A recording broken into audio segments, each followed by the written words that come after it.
First, don't forget to live with a loose grip on life. Secondly, don't forget that life is a gift to be freely received and not a reward for a job well done. And thirdly, don't forget to focus on the finer things in life. You know, you ever heard the expression, just get a grip? Get a grip on life. That's good, to a point. But if we grip life too tightly, we'll crush it.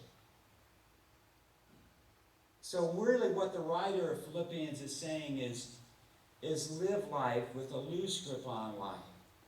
Walk lightly through this world. Live, as the Buddhists say, without attachment. You know, I've seen people at the end of their days literally clinging to life. And that's good in the sense that life is precious and we need to hang on to it. But we also need to learn how to let go of it. Kierkegaard once said that the real key to successful living is to live with relative attachment to relative things and absolute attachment to absolute things.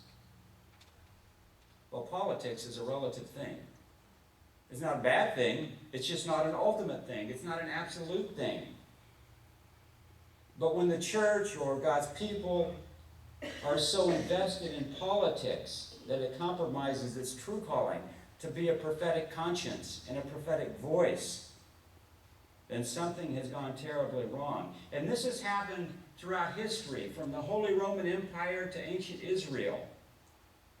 In both cases, they became so enculturated in the ideologies of power and privilege and prestige that they were co-opted into this system. They became in bondage to this system. And they no longer spoke of God's judgment. They only spoke of God's blessing. And so they were enabled to provide the alternative consciousness, the prophetic voice that the church is called to provide.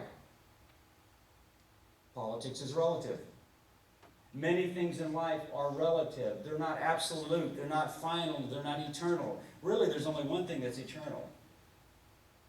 And that's the love of God. So if we want that deep, unshakable, protracted peace, we have to know what it means to live with this loose grip on life, which can be very difficult. When it comes to our security, when it comes to people we love, it's hard to know how to let go. You know, there are some things we simply can't fix. I finally figured that out. And some things we shouldn't try to fix. Byron Katie, I like the little maxim she uses. There are three kinds of business in the world. There's your business, there's somebody else's business, and there's God's business. And quite frankly, we spend too much time on everybody else's business, and we get so obsessed with our own business that we forget that a lot of life is God's business. And we have no control over it. We can't fix it. And so we walk lightly through the world with a very, very loose grip. Secondly, don't forget that life is a gift to be received freely and not a reward for a job well done. If we start here, everything else will fall into place. This is our foundation. This is the beginning point. And if we don't start here, our peace will be fleeting and precarious. If we don't start here, we'll feel that every time we give out or if we screw up, that our happiness is at stake. Now let me tell you a group of Christians that I've met through the years who haven't quite figured this out yet. They are the ones I call the do-good, try-hard Christians.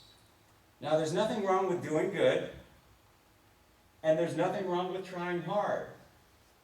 But if our sense of acceptance and significance rests with our doing good and trying hard, we're never going to be happy and we're never going to be at peace. Because Christianity, at its core, is not a religion of do, it's a religion of done. It's not about getting what we deserve, it's about not getting what we deserve. That's what we call grace. That is the good news. That life is a gift of God to be savored and relished.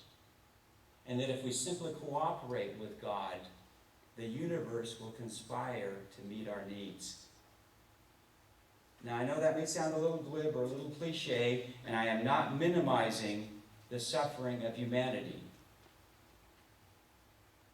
I know how the world works. I know there are many human beings born into suffering, who live in despair and die in poverty and isolation through no fault of their own. But this reality shouldn't rob us of our right to rejoice, to give thanks, to give back, and to live in such a way that that joy is reflected in our world. That is our witness. We call that our witness. That is living Christianly. And I'm more concerned these days not about what it means to be Christian, but what it means to live Christianly. There is a difference. Being Christian has to do with a set of beliefs. Living Christianly has to do with the way in which we live. And this is my definition of what it means to live Christianly. To live Christianly is to assume and act as if life is a free, unmerited, and gracious gift, and to live in such a way that our life bears witness to this fact so that others will be relieved of their suffering and bondage. That is our witness. So when they look at Connie Butler Gill, or Margot Walbert, or Bobby Benan, they'll realize there's something in their lives which bear witness to this grace. Unlike many Christians who are so tightly wound and tightly haloed that if anyone looked at their lives, they would say, "Why would I want to do that?"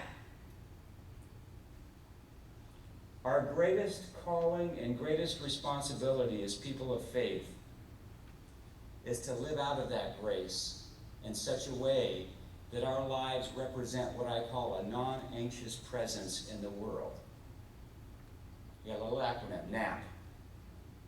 That's what you're called to be, a NAP. NAP, non-anxious presence